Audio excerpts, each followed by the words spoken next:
Welcome to We Learn Virtual Learning Network. This is session number 16 of the subject India, earliest times to the 8th century AD, and the chapter is Society and Economy. Topics to be covered are Introduction, our sources of information, Society and Economy.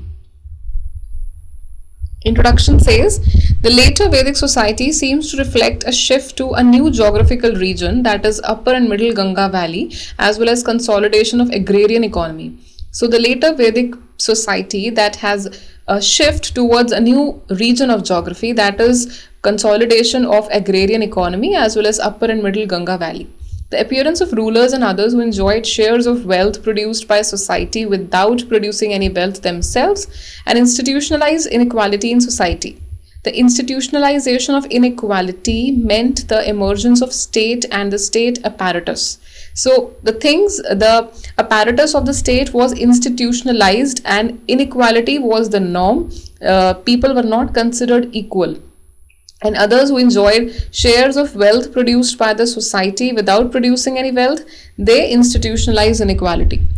It also meant further consolidation of the theory of the division of society into four varnas, because the varna theory elaborated the ways in which different sections in society should perform their duties. So the varnas where the people with the caste, where the communities were divided, where the caste were divided, like four communities were there, and the way in which it was divided, and also the theory of the division of society and the way in which inequality was practiced by using the state apparatus.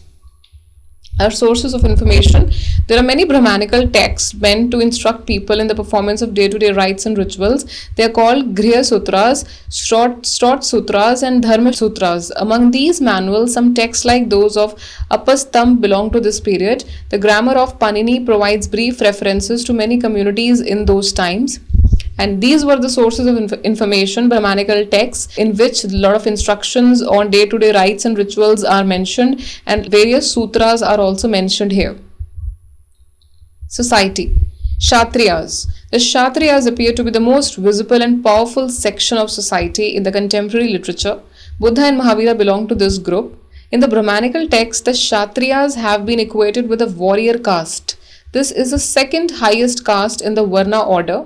They were supposed to be the rulers of the society. However, the Buddhist literature gives a different picture of the Kshatriyas. They did not have the compactness or strict rules of marriage which characterize a caste. So they did not have the strict rules of marriage, or they did not have compactness which characterize a caste, and basically they were the second highest caste in the Varna order, and they were supposed to have been equated with a warrior caste who used to fight wars, and Buddhist literature gives a different picture of the Kshatriyas. Brahmans. The Brahmans mentioned in the contemporary text seem more like a caste group. Brahman is the one who is born a Brahman. He may change his profession, still he remains a Brahman. The Brahmanical text gives them the privilege of mediation between man and God. So they were the most upper caste, they were the first in the Varna order, and they have been given the privilege of mediation between man and God. They had the exclusive rights of performing sacrifices. This group was imbued with the consciousness of being the highest caste. They also seem to have followed certain rules of avoiding impure food and habitations.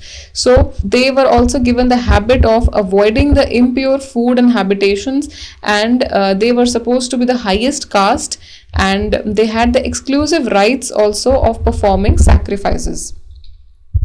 Vaishyas and Gahapati. In the Brahmanical Varna system, Vaishya was a third caste in the ritual order. They were entrusted with cattle herding, agriculture and trade. The Buddhist literature, on the other hand, uses the term Gahapati more frequently. Gahapati literally means the master of the household. This community of landlords cultivated its land with the family labor or the labor of slaves and servants. They seem to have emerged out of the Rajanya and groups mentioned in the Vedic literature. So here, the Vaishyas, they were considered the third caste in the ritual order, and they were basically concerned with the domestication of animals, with cattle herding, agriculture and the trade.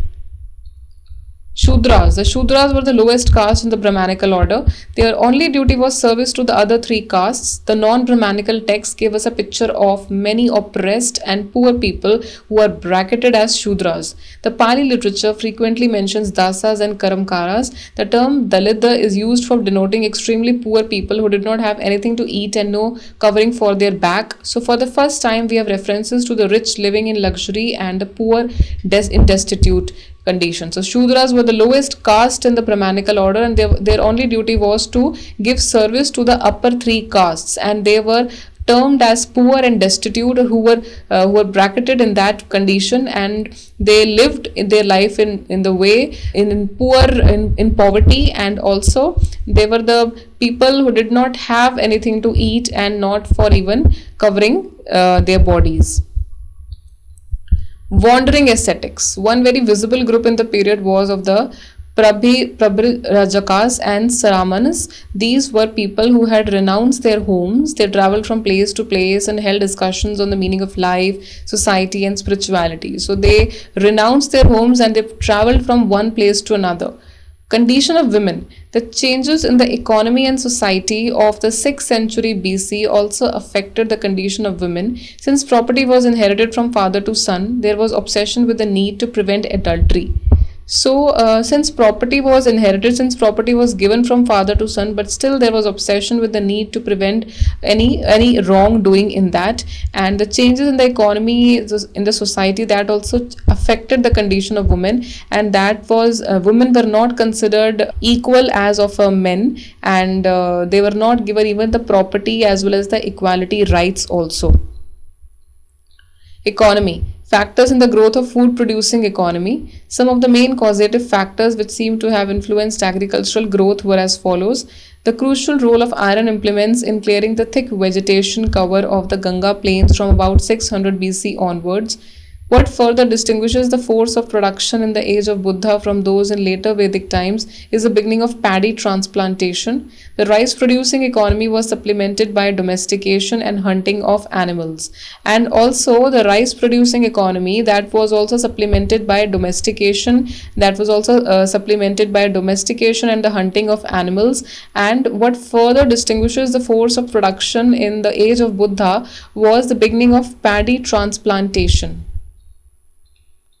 Rural economy. As a rich agricultural hinterland was cultivated, trade too received an impetus. So as the way agricultural hinterland it was cultivated, the farming was going on with the right spirit, the trade too was increased and it received an impetus. The transition was being made from a subsistence economy to a market economy.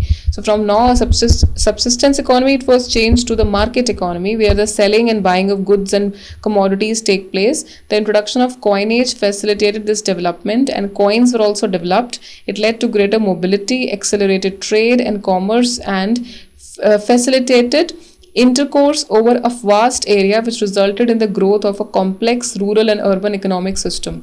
It also facilitated a lot of interactions over a vast area between the rural as well as the urban, which resulted in the growth of complex economic system. Urban economy. The urban economy was dominated by traders and craftsmen who produced goods for a wider market on a large scale. The necessary commitments for the growth of urban economy were surplus food production, craft specialization, trade, centers of exchange, use of metallic money, political organization ensuring order, and a literate society.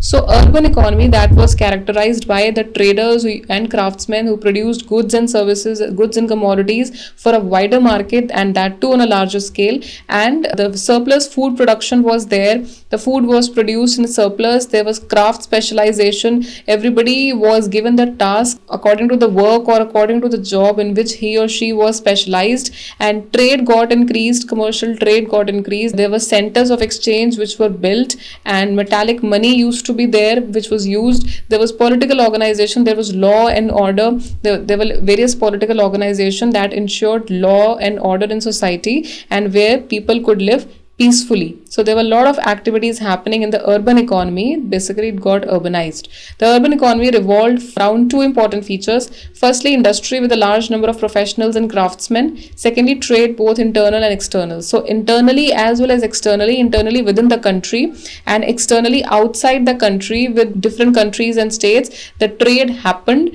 Exchange of money or the exchange of goods and services took place. And there were also, first point was, there was an industry with a large number of professionals and craftsmen. So craftsmen did their own work, and also professionals were also doing their own work. Professionals did their own jobs, and craftsmen also produced and did what they wanted to. So the industry was characterized by a large number of professionals and craftsmen. This was regarding the urban economy. Urban occupations. The urban occupations can be broadly categorized into two groups, that is, those connected with productive activities and those which had nothing to do with production as such. So those which worked or which contributed to the economics, to the financial growth of the economy, and those which had nothing to do with production as such.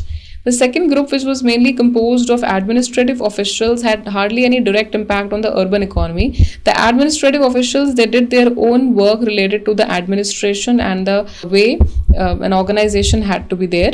The merchants, however, who belonged to this category were an intermediary group playing a vital role in the system of distribution. The merchants, the businessmen, they also played very important role, and they were the intermediary group, they were the middle group who played a vital role, an important role in the system of distribution of goods and commodities. Trade and trade routes. Linked with the growth of specialization of crafts is the development of trade. In those days, trade both inland and foreign was fairly brisk. Merchants made fortunes by dealing in articles like silks, muslin, amber, perfumes, ivory works and jewelry, etc.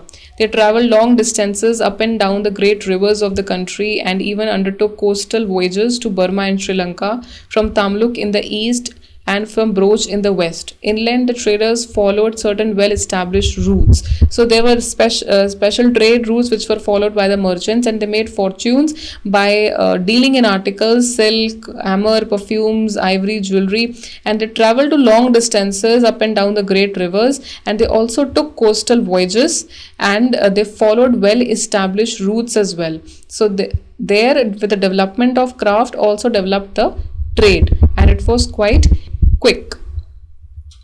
So that was all about the urban economy, their occupations, their trade, how they rose, the centers, people performing various jobs, a lot of professionals working, and the coastal voyages which used to happen for trade, both inland as well as the foreign, and the trade which was there, that was quite brisk, that was quite quick, which used to happen at that time. So these are some of the questions. You have to do it yourself. Question number 1. What kinds of conclusion can you draw from the story of the Dasa Brahman Jatka? Question number 2. What were the main factors which influenced agricultural growth? That's all. Thank you. Happy learning. Free learning.